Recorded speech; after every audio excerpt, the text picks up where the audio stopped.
So, iPurple Shop. Nandito na tayo sa ating pang-apat na parcel from iPurple Shop. So, yan. So, speaking of iPurple Shop, etong damit ko, galing din to sa kanya. So, ito yun, guys.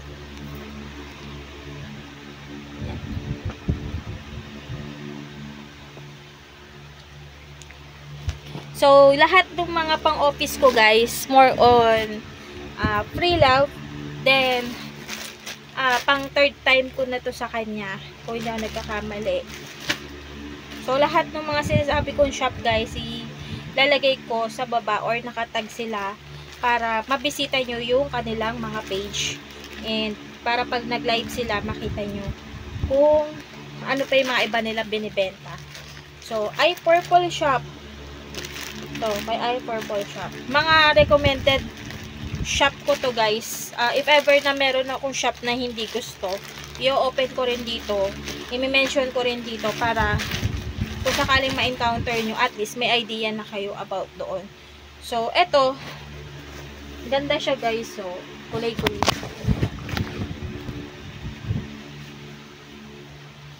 Diba? Kulay-kulay. Sa kanya ako pumipili kasi more on large size. Meron siya doon. Tapos meron din siyang XL. Kasi kung Korean size ako, kung Korean size ang susundin natin, ang size ko talaga sa Korean. Kung hindi double XL, triple XL. Ganun siya. Tapos, thank you. May pa-free ako. Then next, ito, t-shirt. Yan. Bago-bago pa siya, guys. Kaso ito, dumidikit lang. Kasi yung sa printed. Pero okay lang yan. Tapos yung tela niya makapal pa. Ayan siya. Tapos sa gilid may design. Cotton din yung tela. At for sure, pasok dito yung katawan ko. So yun. Ganda. Lahat to, guys, kay iPurple Shop. So, nakatag sila sa akin, guys. I-mention ko sila dito. Para mabisita nyo yung shop nila. Then, next. Ooh. Cover up ba to? Medium size cover up. Ang haba. Sana kasya.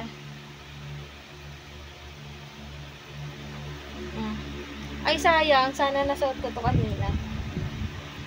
Lalo na kung maiksi yung damit ko tapos umaangat. Meron akong pangtakip. Kasi ito minsan umaangat to eh. So, yun. Ang ganda. So, yun. Yan. So, tatlo yung damit galing kay iPurple Shop. So, ito siya. iPurple Shop. Yan. Ito, guys, mahaba to. Then, sa dulo, meron siyang design na bulaklak. So, next, ito, pwede ko itong pambahay, pang-alis. Yan. May mga pang-aura-aura tayo. Yan. Tapos, pinaka-bet ko ito.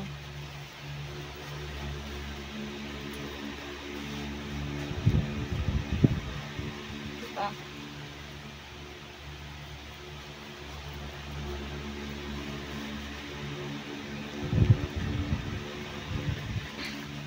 Thank you, iPurple Shop. So, lahat ng mga damit niya, guys, lahat to magaganda. So, sa lahat ng shop na napili ko, wala pa namang, alam mo yun, yung palpak na, yung alam mo na hindi pasok sa taste mo, yung na, ano ka, na parang, na expectation versus reality. Pero ito, kung ano yung nakita mo dun sa live nila, kung gaano siya kaganda, mas lalo sa personal. So, hindi mo pagkakamala na free love, lalo na to. Diba? So, yun. That's it, guys. Kung gusto nyong kung gusto nyo pang malaman kung saan ako umu-order, kung ano yung mga shops na pinanonood ko na magaganda yung quality ng mga free love, naka-mention sila sa akin, guys. So, nandito sila lahat.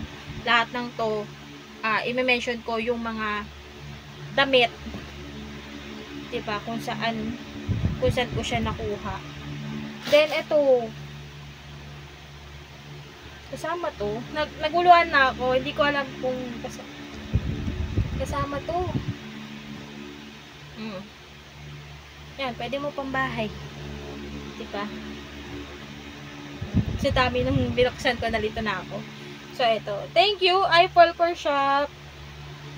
So, ulitin ko guys, lahat ng to, lahat ng mga link ng mga dress na pinakita ko sa inyo, yung mga damit, lahat ng mga recommended ko na mga seller na nagtitinda ng pre-love, nandito sila lahat sa aking TikTok account. So, kung gusto nyong mabisita, andyan dyan sila lahat. Itatag ko rin sila, so para madali din silang makita. And kung sakali mang may mga shop ako na hindi nagustuhan, yun yung honest review ko, kasi nakadepende lang din naman ako sa seller kung ano yung mga sizes na sinasabi niya. Then pagdating dito sa personal, biglang mag-iiba, 'di ba? So honest opinion lang, honest feedback.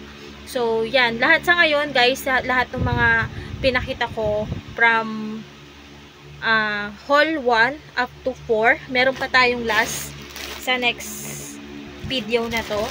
Lahat pa naman to as in literal, lahat sila as in maganda. As you can see, ayan, ito yung mga damit na nakarating sa akin. Tama yung mga sizes na sinasabi nila. So ayan, so yun, ito lahat yung mga mare-recommend kong shop, and huwag nyo silang kalimutan na i-follow. So yun lang guys, bye, salamat.